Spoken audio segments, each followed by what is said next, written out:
First, what is disposable income?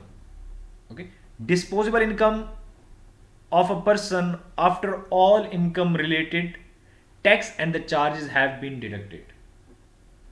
Like if you got a salary, okay, they will deduct all kind of a taxes. Let's say you have a 50,000 salary and you pay let's say 5,000 tax. How much you will get? 45,000. This 45,000 is known as your disposable income. Okay, now let's see that how this income impact on your spending and your consumption. The buying of the good and services is called consumption. Okay, the money spent on consumption is also called consumption expenditure.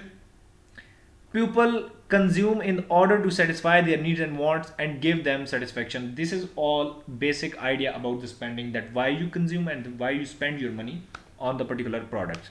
Okay, one kind of factors that can affect your consumption. Okay, the first is disposable income. If tax will increase, your consumption will be decrease. It's a simple clearly idea. Then the wealth. If you have a more wealth like assets, you will consume accordingly.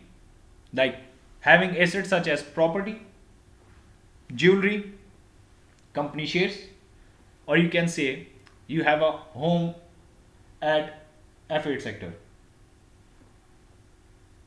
Getting my point? This means you have a heavy kind of a wealth and of course health. Okay. The other one is consumer confidence. What do you mean by consumer confidence?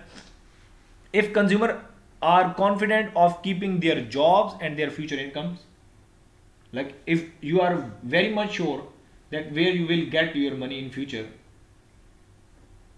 it will impact on your consumption. Okay, you already have better idea how much you will get from your mother and the father, so you don't have any kind of worries about your consumption. You spend or you buy anything you want. Are you getting my point? This is consumer confidence and this is your confidence. Sharis, I give you 100% marks of your confidence. Then interest rate. Of course, if the interest rate will increase on the products, consumption will be down. Okay. These are some factors that have an impact on the consumption. Okay. Then let's talk about saving. Point number 2. Consumption, okay. Let's talk about saving. It is the income not spent, or you can say delaying consumption until some later date. People can save money by depositing in bank and withdraw it a later date with the interest. This is simple definition of saving. First, initially we discussed consumption or spending. Now we are talking about saving. Let's see what kind of factors that can affect the saving. Saving for the consumption. People save so that they can consume later. They have money so that they can make bigger purchase in the future, like a house or the car, etc. Thus, saving can depend on the consumer future plans. Okay, the first is future plans. The other one, disposable income, of course. If the tax, you can say, will be less, you can save more. Simple is that. Okay. Interest rate. If the interest rates will be down, saving will be high. Or if interest rates will be high, saving will be down. It's a simple idea. Consumer confidence. Again, if the consumer is not confident about his job and security, in the future, he will save more. Okay. Let's say if you have an idea that you won't get a single penny from your family, what you will do? You will start saving your money at the moment. Okay, this will be your confidence. If you are not sure about your jobs, your future, you will start everything just to save it. Okay, for your future. Then availability of saving scheme. This is the highly impact.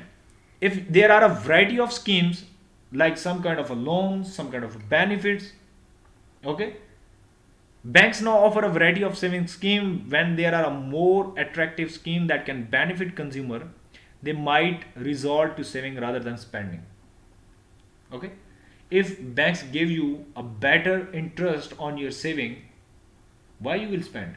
Of course you will going to save more and more just to get more and more interest rate. The last point is borrowing. Okay, borrowing, as the word suggests, it is a simply borrowing money from person or institutions. It could be in the form of loan as well. Okay, the lender gives you borrowed money.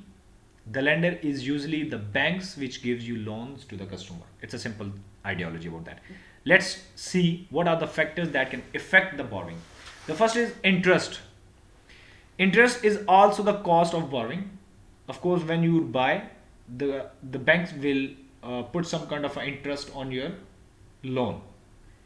When a person takes a loan, he must repay the entire amount at the end of the fixed period while also paying an amount of the interest periodically. Okay. When the interest rate rise, people will be reluctant to borrow and vice versa. It's a simple ideology. Then again, wealth slash income.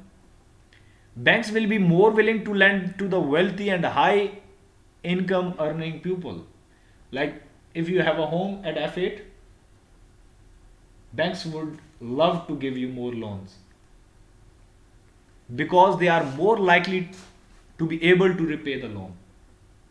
Okay, rather than the poor who will take this money and then run away from that country. No. If they would like to borrow, the poor end up being able to borrow much lesser than rich. The third one is consumer confidence again. How confident people feel about their financial situation in the future may affect the borrowing too.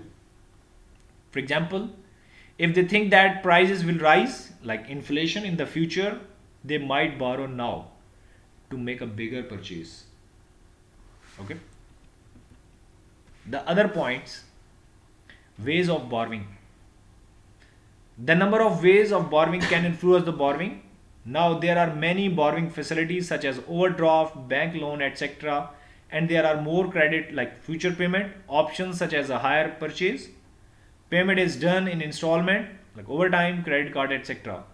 If you have better ways of borrowing, you would prefer to borrow more money. Okay. The last things is expenditure pattern between income and groups. The richer people spend, save and borrow more amounts than the poor. We are talking about expenditure pattern between income groups. Richer people, of course, the poor spend higher proportion of their disposable income, especially on the necessity, than the rich. Clearly idea. The poor save lesser proportion of their disposable income in comparison with the rich. It's all about same ideology.